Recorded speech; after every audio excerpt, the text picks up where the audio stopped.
یعنی اے نبی صلی اللہ علیہ وسلم آپ نماز کو مضبوطی سے تھامیے تاکہ آپ کو ثابت قدمی ملے، آپ کو اللہ کا قرب ملے، کیونکہ جس اللہ کے لیے کام کیا جا رہا ہے نا، جب تک اس اللہ سے رشتہ مضبوط نہیں ہوگا تو اس کام میں آپ ثابت قدم نہیں رہ سکتے، اور اللہ سے رشتہ مضبوط کرنے کا سب سے بڑا ذریعہ نماز ہے۔ اس لیے قرآن کہتا ہے اقیم الصلاۃ، آپ نماز قائم کیجئے، لدلوک الشمس، سورج کے ڈھلنے کے وقت۔ سورج کب ڈھلتا ہے؟ جب بالکل بلندی پہ جا کے ڈھلنا شروع ہوتا ہے تو ظہر کا وقت شروع ہوتا ہے، الی غسق اللیل، رات کے اندھیروں تک، یعنی اس میں 4 نمازیں آ گئیں۔ سورج جب ڈھلتا ہے نا، بالکل بلندی پر ہوتا ہے، تھوڑا سا ڈھلتا ہے ظہر کا وقت، مزید ڈھلان پیدا ہوتی ہے عصر کا وقت، مزید ڈھلتا ہے مغرب کا وقت، اور پھر الی غسق اللیل، سورج تو غائب ہو جاتا ہے مغرب کے بعد، پھر رات کے اندھیرے میں یعنی عشاء کا وقت، وقرآن الفجر، اور فجر کے وقت میں، فجر کے تلاوت کے وقت میں۔ تو قرآن میں اشارہ کر دیا کہ اصل تلاوت کا وقت ہے ہی فجر کا۔ آج بعض اماموں کو ہم نے دیکھا فجر میں بڑی مختصر تلاوت کرتے ہیں، یہ بالکل غلط ہے۔ سنت ہے فجر میں طوال مفصل، یعنی سورہ حجرات سے لے کے سورہ بروج تک کی جو لمبی لمبی صورتیں ان کو تلاوت کیے جائے۔ تو فجر کے قرآن کے وقت بھی آپ نماز قائم کیجئے۔ ان قرآن الفجر، بے شک فجر کا جو قرآن ہے، فجر میں جو تلاوت ہے، کانا مشہودا، اس میں حاضر ہوتے ہیں۔ کون حاضر ہوتے ہیں؟ حدیث سے پتہ چلتا ہے فرشتے۔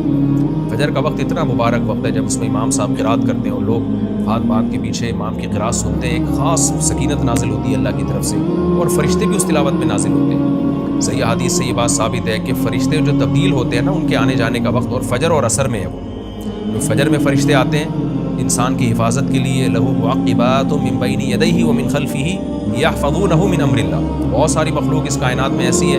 جہاں تک سائنس نہیں پہنچی، اور ہو سکتا ہے قیامت تک پہنچ ہی نہ سکے، وہ انسان کی عقل سے بالاتر ہے وہ مخلوق، اور یہ بھی ممکن ہے پہنچ جائے سائنس ترقی کر کے۔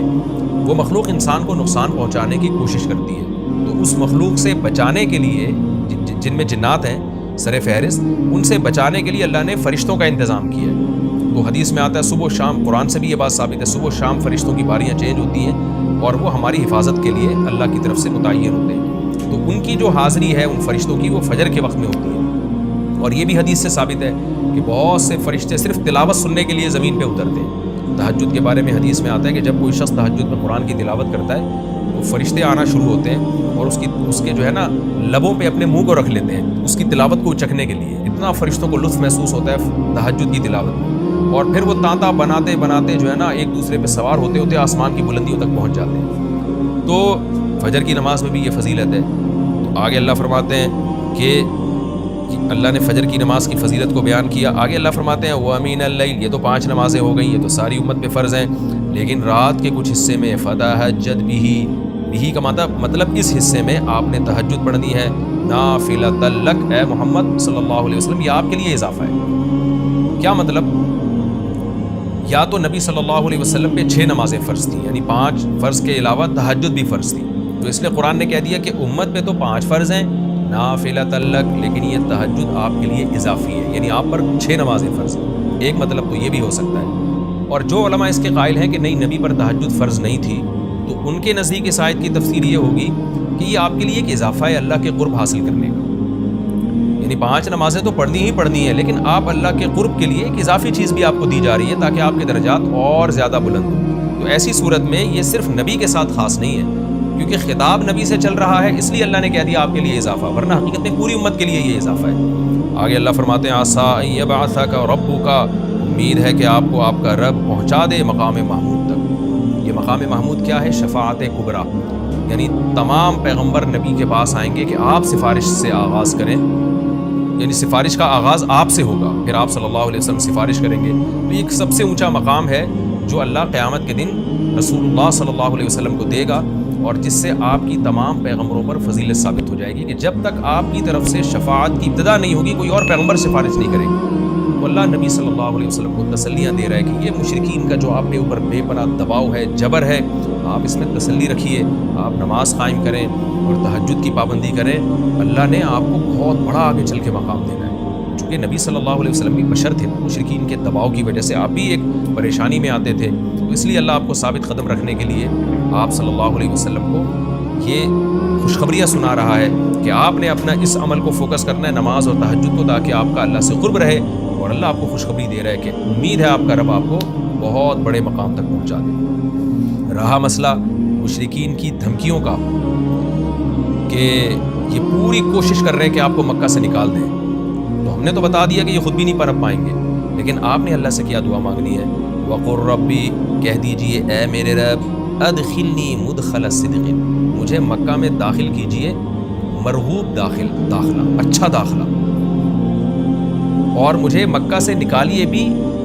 اچھے طریقے سے، یعنی اچھا نکلنا ہو میرا، ایسا نکلنا جس کے نتائج اچھے ہوں۔ اس میں اشارہ ہے کہ آپ صلی اللہ علیہ وسلم کو مکہ سے نکالنے پر مجبور کیا جائے گا، اور ایک وقت آئے گا کہ آپ مکہ سے نکلیں گے۔ تو اللہ اپنے حبیب صلی اللہ علیہ وسلم کو پہلے سے دعا سکھا رہے ہیں کہ آپ اللہ سے دعا مانگیں، اللہ جب میں نکلوں تو میرا داخلہ بھی اچھے طریقے سے ہو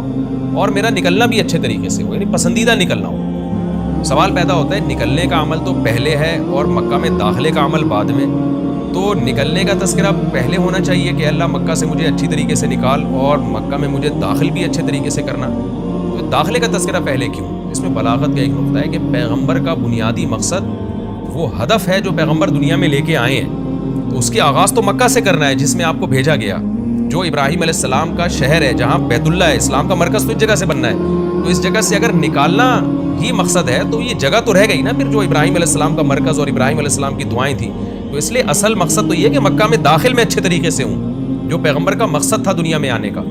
مکہ فتح کر کے داخل ہوں، یہاں مجھے غلبہ ملے، اور یہاں میرا جب داخلہ ہو تو ایسا داخلہ جس کو میں پسند کروں۔ یہ جو ابھی میں مکہ میں کہیں سفر سے جا کے واپس آتا ہوں، یہ داخلہ وہ داخلہ نہیں ہے جو میں چاہتا ہوں۔ تو چونکہ مکہ سے نکلنا مقصد نہیں ہے، نکالا اس لیے جا رہا ہے تاکہ داخلہ ایک طاقت کے ساتھ ہو اور اچھے طریقے سے داخلہ ہو، اس لیے اس داخلے کا تذکرہ پہلے کیا جا رہا ہے۔ ہاں وہ داخلہ اس وقت تک ممکن نہیں ہے جب تک مکہ سے ایک دفعہ آپ کا خروج نہ ہو، تاکہ مدینہ میں ریاست بنے اور آپ 10,000 کا لشکر لے کر فاتحانہ انداز سے مکہ میں داخل ہوں، اور جس مقصد کے لیے اللہ نے آپ کو بھیجا تھا وہ مقصد پورا ہو۔ وہ مقصد نکلے بغیر پورا ہو نہیں سکتا، اس لیے نکلنے کا تذکرہ کر دیا، ورنہ اصل مقصد تو یہ ہے کہ اللہ میں مکہ سے نکلنا نہیں چاہتا، میں مکہ میں داخلہ چاہتا ہوں۔ داخلہ ایسا ہونا چاہیے مدخل صدق،